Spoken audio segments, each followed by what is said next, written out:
Bem, bom dia a todos. É uma satisfação estar aqui e ver tantos rostos conhecidos, rostos amigos aqui.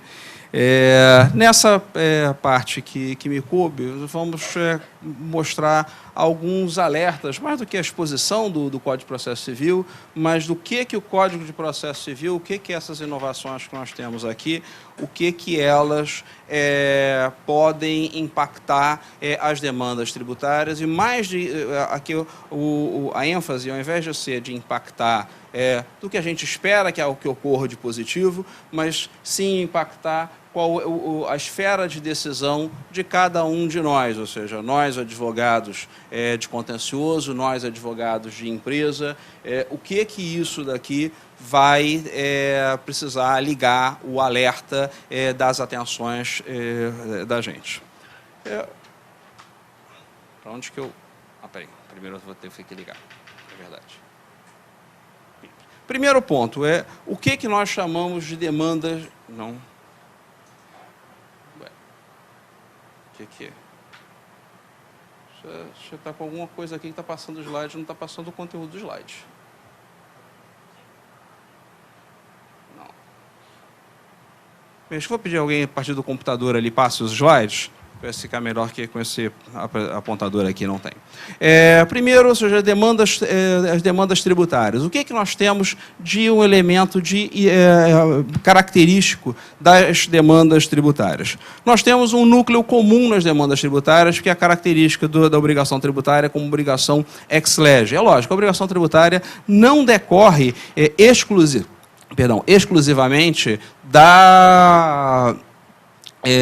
não decorre exclusivamente da lei. É preciso que ocorra, não...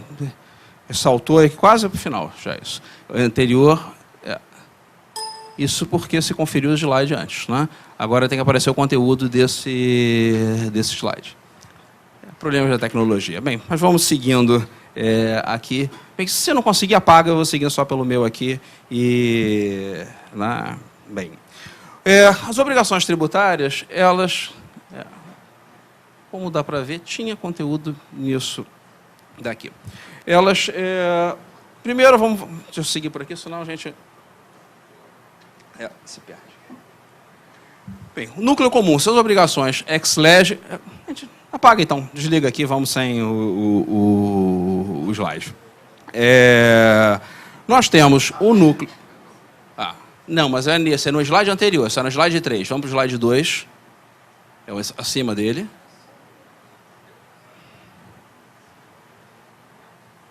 Anterior a esse. Pode deixar assim mesmo, passando isso. Isso, exato. E aí, ao invés de fazer da projeção, apaga aí do lado ali, vamos deixar aqui. Primeiro ponto, bem, não era assim para aparecer, mas antes disso do que nada. Deixa eu contar. Não, eu só usei eu só usei o laser, né? A primeira coisa. Não mexe, né? Por favor. Deixa eu até... Minha colazinha aqui, deixa eu deixar, que deixa de lado. Primeira coisa que nós temos aqui é o núcleo comum. São as obrigações ex lege. É lógico, a obrigação não decorre apenas e exclusivamente da lei. É preciso que ocorra um fato que se amolde ao tipo legal. Mas a base que nós temos é uma base legal. É o que está na lei, é o que está no ato normativo em relação às obrigações acessórias. Então, há, evidentemente, uma grande uniformidade no que diz respeito à discussão de qual é o direito aplicável. O que eu efetivamente tenho que fazer? A minha multa, ela é aplicável sem limite máximo? Ela tem uma questão de confiscatoriedade? O que é a confiscatoriedade para efeito dessas multas? A questão da legalidade não esgota a discussão tributária, mas é uma parte muito significativa. E a legalidade, a lei deveria ser a mesma para todos, então isso dá um elemento comum nas demandas tributárias. Nós temos a relevância das tutelas de evidência e de urgência, porque numa carga tributária como nós temos e numa complexidade de um sistema tributário como nós temos, qualquer auto de infração atinge um volume muito significativo e não apenas a questão de autos de infração matéria agora dos jornais, de meses atrás, a mudança na questão da tributação do ICMS nas operações interestaduais, disse que ela simplesmente inviabilizava o comércio eletrônico interestadual, porque as empresas, especialmente as menores, teriam que fazer a emissão nota a nota. A cada venda teria que fazer uma nota fiscal, fazer o recolhimento da nota fiscal e mandar junto, ou seja, inviabilizava o próprio comércio. Numa situação dessas, houve já alguma liminar pelo Supremo Tribunal Federal. Essas liminares, não raro em matéria tributária, são questões de vida ou de morte para as empresas. Então, nós temos muito comum nas demandas tributárias essa relevância das tutelas, tanto de evidência quanto de urgência. Nós temos o caráter recorrente, ou seja, porque, embora haja fatos geradores que sejam episódicos, o normal, até porque o poder público precisa de dinheiro para se manter, é que os fatos geradores sejam recorrentes, ou seja, nós temos não apenas aquela discussão daquela incidência em si, mas nós temos a discussão daquele tipo de incidência. Eu tenho direito de crédito sobre dado insumo, tanto com relação ao ICMS, com relação a PIS/COFINS, não me importa tanto saber, não é, aquela última aquisição que eu fiz. Talvez ela seja menos relevante de todas. Não me importa só saber o meu passado, me importa saber o meu futuro. Porque provavelmente o que eu quero saber mais é como é que eu vou fazer o meu preço para o futuro. Então, nós temos, se eu tivesse que pegar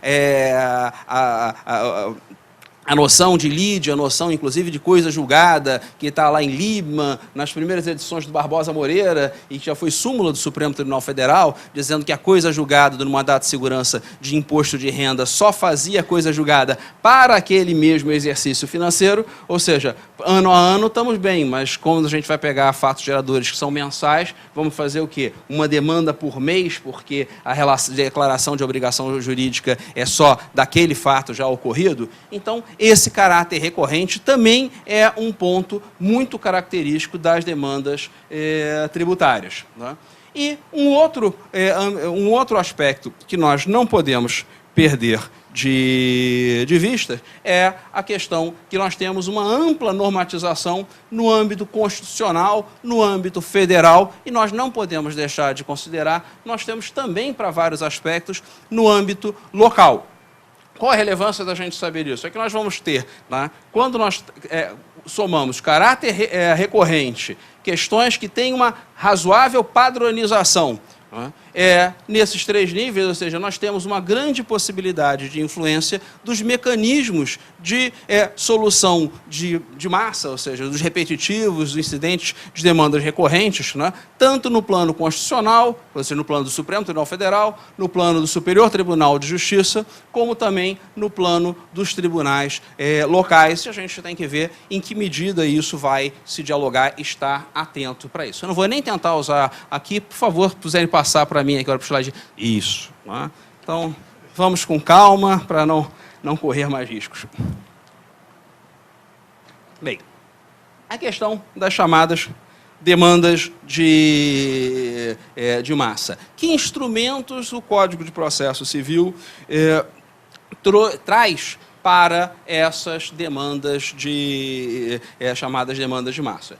O primeiro instrumento não é exatamente aqui uma novidade, há alguma novidade no detalhamento e alguma novidade na terminologia, são os recursos extraordinários RESPs repetitivos. Então, aqui se dá a nomenclatura de repetitivos também para o recurso extraordinário e não apenas para o recurso especial, ou seja, continua com o requisito de demonstração da repercussão geral, mas se trata também ali dos processos que são considerados como repetitivos. E para esses daí, há a possibilidade expressa de suspender os feitos pendentes, inclusive em primeira instância, ou seja, tentar, talvez, hoje o que mais se vê?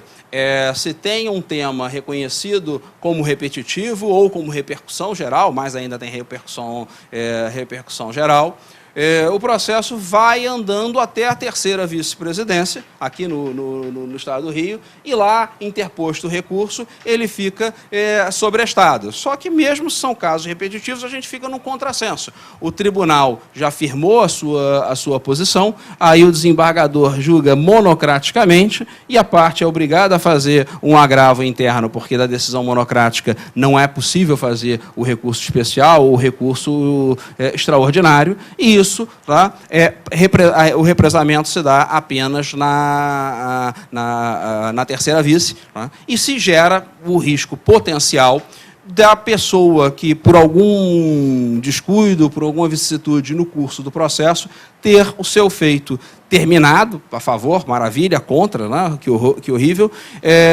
mesmo sem a questão estar finalmente decidida pelo Supremo Tribunal Federal ou pelo Superior Tribunal de Justiça. Então, aqui se tem uma previsão de suspender tudo, inclusive em primeira instância, para se ter essa decisão global aplicada a mais casos. Nós temos também aqui, e essa é uma novidade, o incidente de demandas repetitivas, no artigo 976 do novo Código.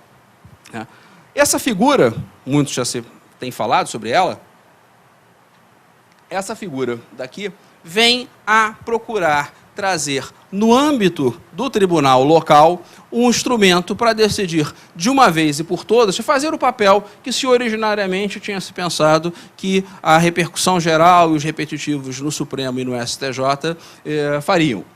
Então, se tem aqui essa previsão, ela não vai caber quando já houver a repercussão geral, um RE ou RESP repetitivo reconhecido como tal na instância superior, ou seja, para não haver aqui uma dualidade, né? E há também a previsão de se sobrestar os processos nessa parte. E uma outra questão também aqui relevante, muito relevante do Código, é a previsão da uniformidade e integridade da jurisprudência. Tá? Ou seja, nós temos aqui um comando, ou seja, até mais adiante tem uma referência a isso, se tem a consciência pesada, né, da jurisprudência Banana Boat. O que é a jurisprudência Banana Boat, para quem não se recorda? 2 ou 3 meses depois de editar uma súmula, o STJ se viu rediscutindo exatamente o mesmo assunto da súmula para rever a sua própria súmula. E nisso, um dos seus ministros, o Humberto Gomes de Barros, disse que ele não achava que ele tinha notório saber jurídico, mas que ele tinha notório saber jurídico porque a Constituição dizia que ele tinha. Então, que as próprias decisões do tribunal precisavam se dar mais ao respeito. O próprio tribunal se precisava dar mais ao respeito. Mas que, ao contrário disso, o tribunal, ora se comportava como o piloto, né? Tinha acontecido não muito tempo antes um acidente, se não me engano, com a Varig, e do piloto, não sei o detalhe, mas o piloto perdeu o rumo e acabou caindo com um avião no meio da floresta amazônica, dizendo que, ora, o tribunal, por não ter a menor ideia para onde vai, conduz o jurisdicionado, às vezes, para o desastre. E outras vezes, mais grave ainda, o tribunal se comportava como o piloto de Banana Boat, que parece que a missão é derrubar o contribuinte. Né? Então, isso está no acórdão do Superior Tribunal de Justiça, então, por isso, essa é uma referência clássica com relação à jurisprudência extremamente oscilante. Então, para ter uma resposta a essa questão, a essa oscilação, e não apenas essa oscilação temporal, quem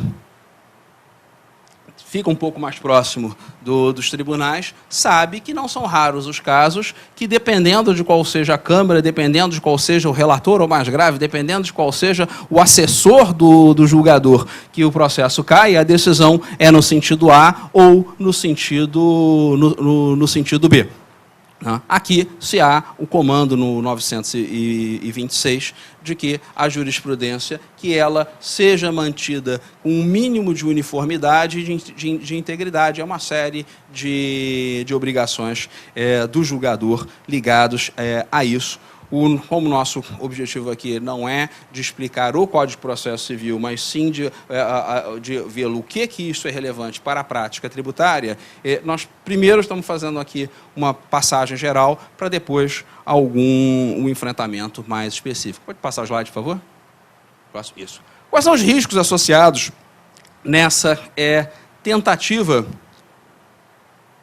de dar uma maior uniformidade e celeridade aos julgamentos? O primeiro risco que nós temos é uma aplicação mecânica dos precedentes. Tá? Ou seja, nós temos simplesmente, foi julgado já o processo tal, ou seja, fazendo aqui uma caricatura, não que seja exatamente essa a situação, o Supremo acabou de julgar um recurso em repercussão geral, ou um RE repetitivo, agora na terminologia do novo Código, e aí o seu ministro-presidente diz que julgaram aquele processo e com isso se deu solução a 5.380 processos que estavam baixados. Ótimo, a tese se aplica àquilo, e aí simplesmente se aplica a conclusão àqueles julgados sem se olhar se é exatamente o caso, quais são as especificidades. Todos os casos são necessariamente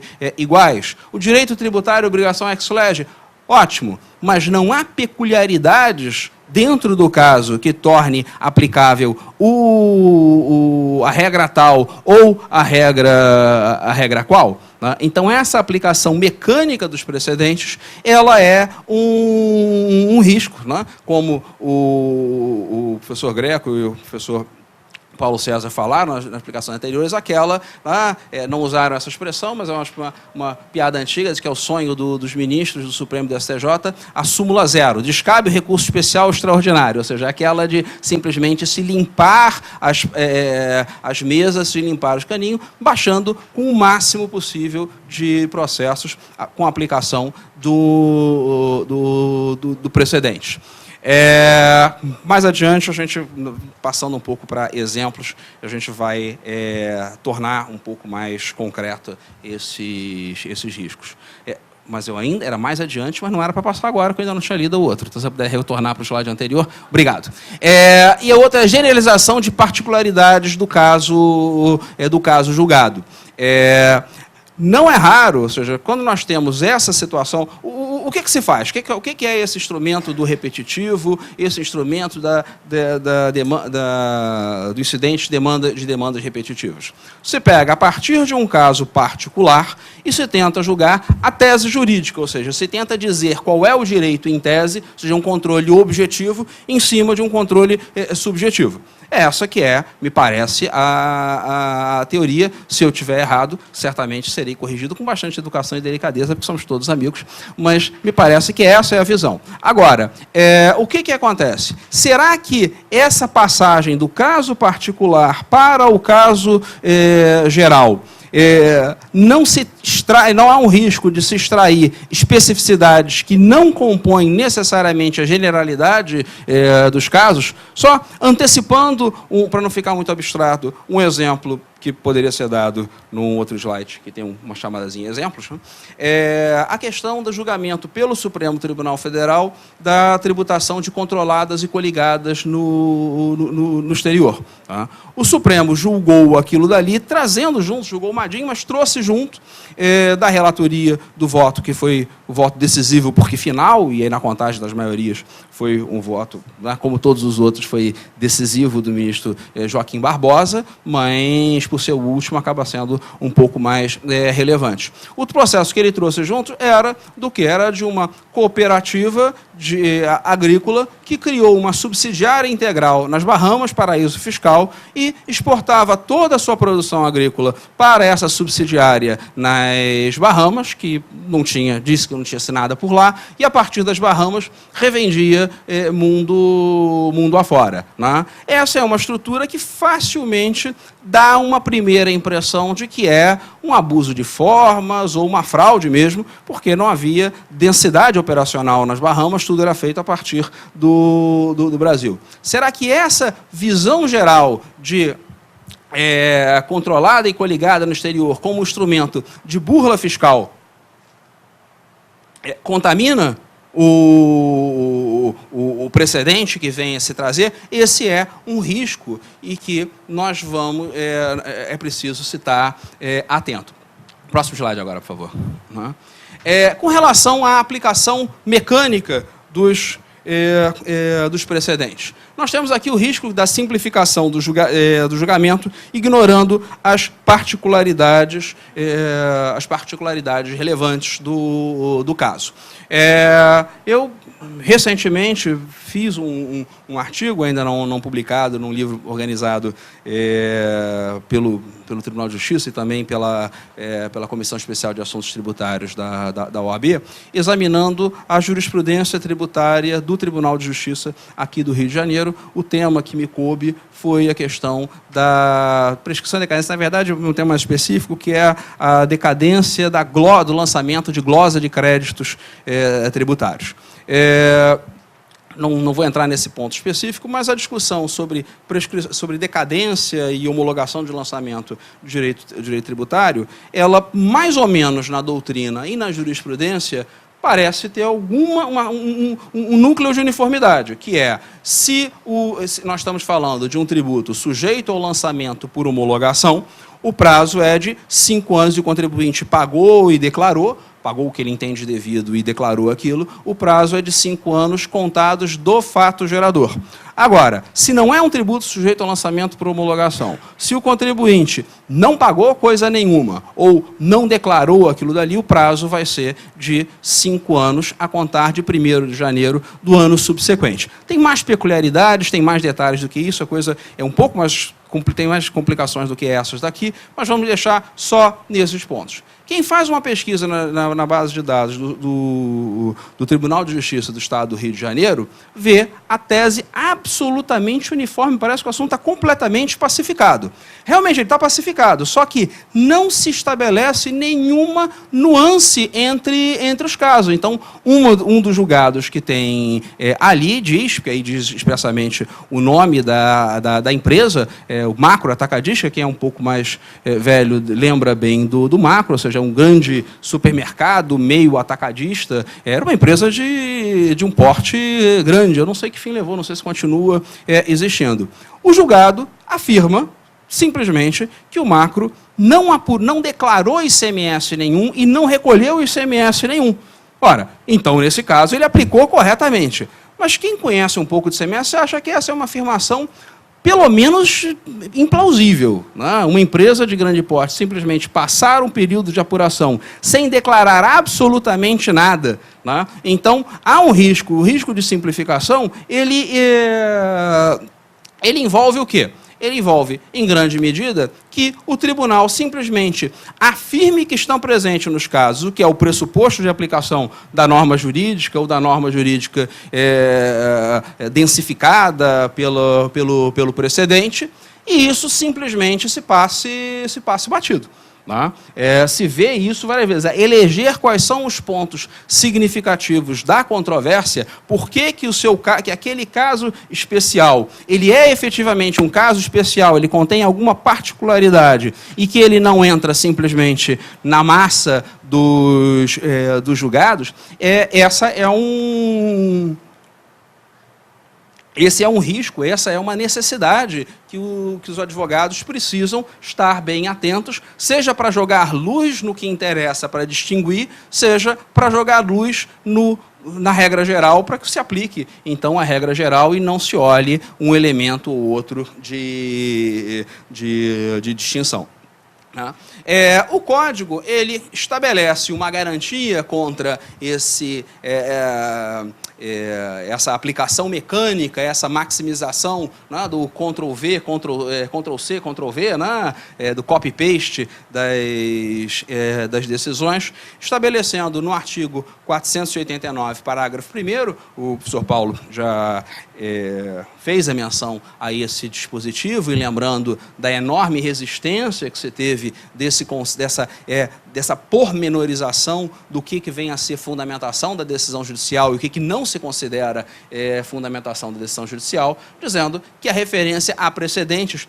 Aqui não tem, no 489, parágrafo 1º, sempre com a ressalva de que minha leitura não é a melhor, não há uma referência textual aos repetitivos. Mas me parece que se aplica também a questão, não dá para dizer, ou seja, repetitivo não é Shazam, não é Abra de Sésamo, não é uma palavra mágica que faz desaparecer a pilha de processos que estão conclusos para a sentença. Então, nós temos aqui uma garantia que me parece, sim, aplicável, desde que, óbvio, desde que seja trabalhado no processo, esse como um ponto significativo. Não é? Aqui me parece mais...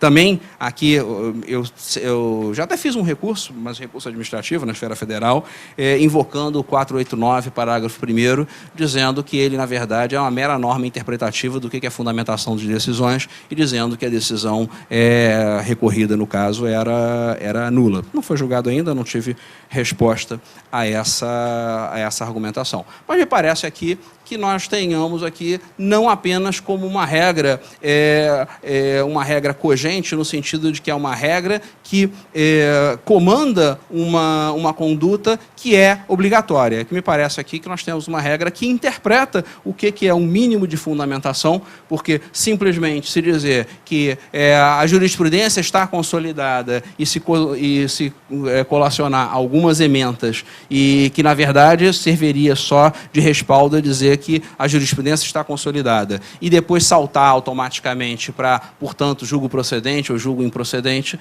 isso não me parece que seja uma fundamentação adequada, seja a partir do dia que for de março que o Código entra em vigor, seja antes de março, seja hoje, seja há 3, 4, 5, 10 anos atrás. Eu não vou fazer a conta desde quando a Constituição está em vigor, eu não quero errar, não deixei anotado, eu não quero errar com a matemática aqui.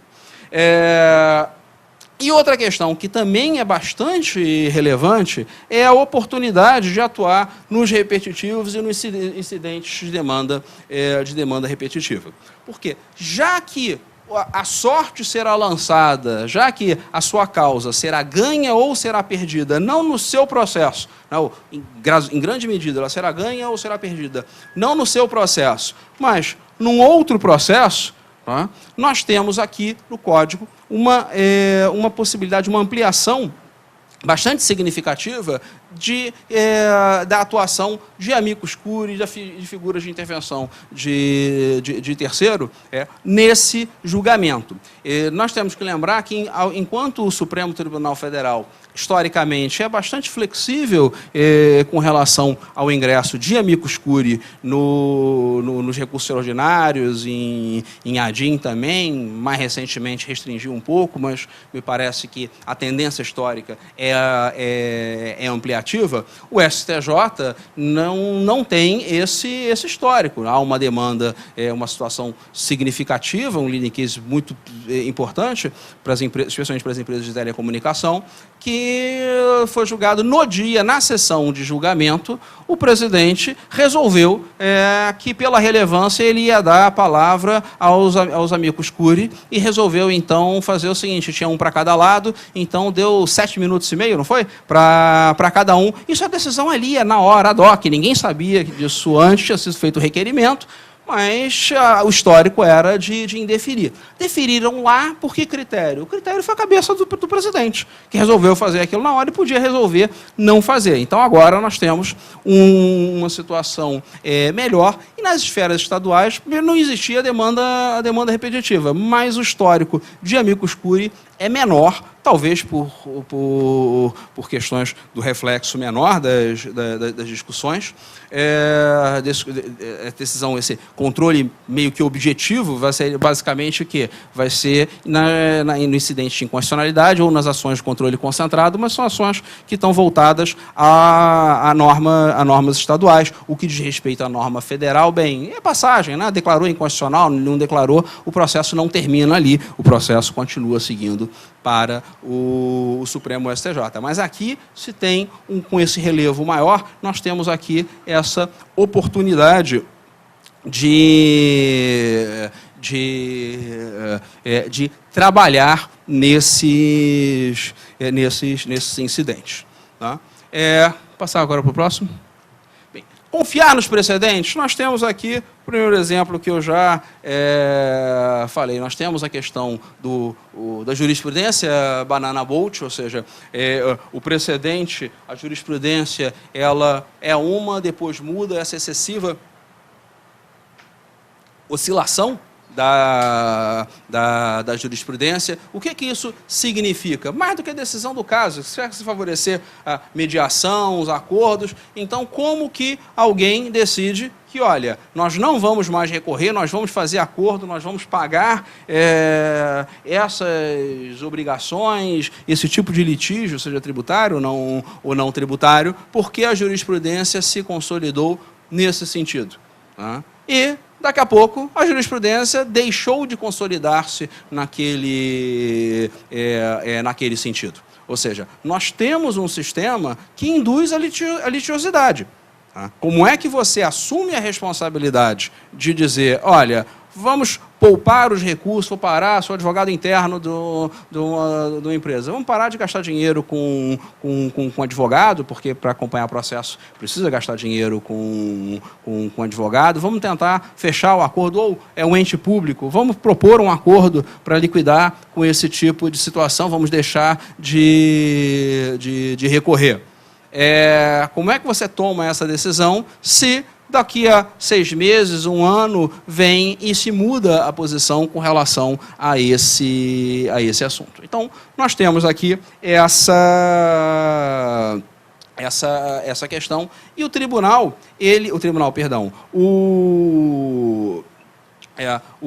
Código de Processo Civil, o novo Código de Processo Civil, ele traz aqui, só que um disclaimerzinho. Quem conhece um pouquinho de PowerPoint sabe que quando a gente passa para a exibição não fica com esse sublinhadozinho vermelho aqui. Então não era para estar aparecendo assim, eu peço desculpas, mas mudar aqui o chip de fazer a apresentação, que está toda aqui para o slide, para sem fazer com o slide, é a decisão mais arriscada do que seguir por aqui. Nós temos a previsão expressa de modulação nos casos de revisão da jurisprudência dominante, ou seja, aqui nós temos textualmente, não apenas a questão de controle de constitucionalidade, nós temos, olha, vai mudar a jurisprudência dominante nos tribunais superiores ou nos repetitivos, né, é possível se fazer a modulação. Por quê? Porque há toda...